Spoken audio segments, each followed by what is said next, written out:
I woke up this morning and I felt like I should make a 90-degree change.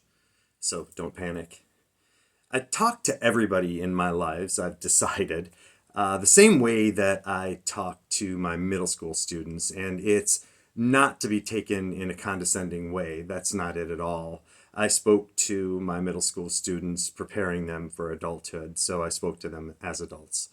The things I talk about, I feel are necessary for self reflection. And as far as I'm concerned, without self reflection, it's impossible to do an accurate self assessment.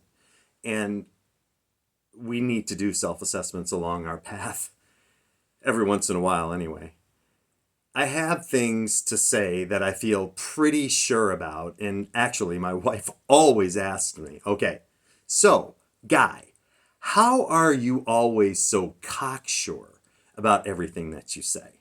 And I say, every time I answer, every time she asks, well, my sweet, I know what I know based on anecdotal experiences and observations in my life, but I'm not so cocksure that I don't change my fucking mind when somebody comes up with an idea that I've never thought of or a way of looking at something from a different perspective.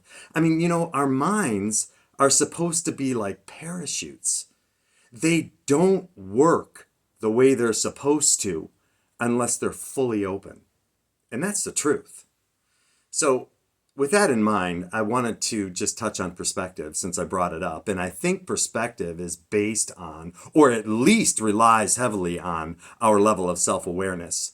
I mean, if you have zero self awareness, your perspective is whacked. And in that case, hopefully you have friends and family to give you a super high dose of radical candor when you need it to save you from being embarrassed. Because in order to help yourself to get right, or at least close to it, you need to know where you're starting from, and it should be based in reality. So when people say perspective is everything, well, yes and no. But what the hell do I know? That's the way I see it, and I'm sticking to it.